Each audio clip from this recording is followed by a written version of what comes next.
Sigma યુનિવર્સિટીએ Nova 2025નું આયોજન કર્યું. ગુજરાતનું અગ્રણી સ્ટાર્ટઅપ મહોત્સવ, રોકાણકારો, ઉદ્યોગના દિગ્ગજો રહ્યા ઉપસ્થિત. નવીનોચન, સહયોગ અને વ્યવસાયિક વૃદ્ધિ માટે આયોજન. ઇન્ડસ્ટ્રીઝ કમિશનરેટ, ગુજરાત સરકાર, SSIP દ્વારા આયોજન. તો ઉદ્યોગોના અનેક દિગ્ગજોએ કરી ચર્ચા. 450થી વધુ સ્ટાર્ટઅપ્સે નોંધણી કરાઈ. 1 કરોડથી વધુનું રોકાણ મળ્યું. સ્ટાર્ટઅપ ઇકોસિસ્ટમને વધુ મજબૂત બનાવવાનો પ્રયાસ. બેઝિક અજેન્ડા ઇવેન્ટનો it's a flagship event of Sigma University. આનો મેઇન પર્પઝ છે જે વિકસિત ભારત એટ 2047નું વિઝન છે આપણા પ્રાઇમ મિનિસ્ટર શ્રીનું. એને જ જોઈને કે જે આજકાલ સ્ટાર્ટઅપ્સનું એ થાય છે. કાલે જો મારી સ્પીચમાં બોલ્યો હતો, 20 વર્ષ પહેલાં જ્યારે મેડ ઇન ઇન્ડિયાનું નામ આવતું ત્યારે આપણને શરમ આવતી હતી આપણા પ્રોડક્ટ્સ યુઝ કરતા. પણ આજે એક એવી વેવ આવી છે, 2025માં બેઠા છે, જ્યારે મેક ઇન ઇન્ડિયાના નામ ઉપર આપણને પ્રાઉડ ફીલ થાય છે કે જ્યારે બી કોઈ બી પ્રોડક્ટ આજકાલ તમે જોશો, ઇન્ડિયામાં જ નહીં, ઇવન બહારની કન્ટ્રીઝમાં, કે જ્યારે મેક ઇન ઇન્ડિયાનો ટેગ આવે છે ને, તો આપણા ભારત માટે બહુ મોટું પ્રાઉડ અને ગર્વનું મોમેન્ટ છે.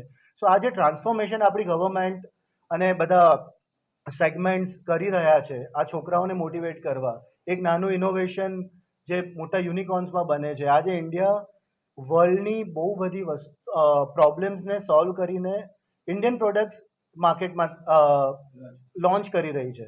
So itself is a very big achievement for India.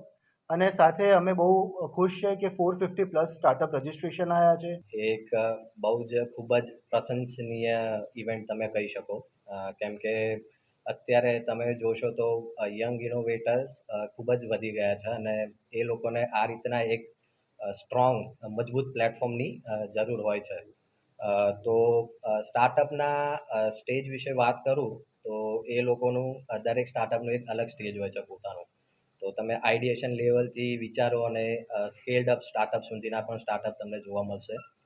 તો એ સ્ટાર્ટઅપને જે હેન્ડ હોલ્ડિંગની જરૂર પડે છે દરેક સ્ટેજ ઉપર, એ સિગ્મા યુનિવર્સિટી દ્વારા જે આપવામાં આવ્યું છે એ ખૂબ જ પ્રશંસનીય છે. જે ફંડિંગ જે સ્ટાર્ટઅપ્સને આપવામાં આવ્યું છે, આઈ થિંક 1 CR+.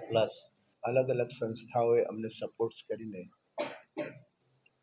પ્રમોટ કર્યા છે અને એના બેઝ ઉપર અમે એન્ટરપ્રિન્યોર્સને, બધા જે ઇનોવેટર્સ છે એને પ્રમોટ કરીએ છીએ. એના ફંડ્સ પણ જે અમને પ્રોવાઈડ કર્યા છે એ બધાને અમે થેન્ક્સ કર્યા છે. અમે એક એશ્યોરન્સ એવું છે કે કદાચ આમાં ક્યાંક થોડું શોર્ટ પણ થાય તો અમારું યોગદાન પણ અમારું એમાં આપેલું છે અને આપવા માટે અમે કૃતજ્ઞ છીએ. આ બધામાં બધાનો થેન્ક્સ કર્યો, પણ એટલે નહીં કે સિગ્મા યુનિવર્સિટીને તમે વ્યાપ કરો અને અમારી પ્રશંસા થાય.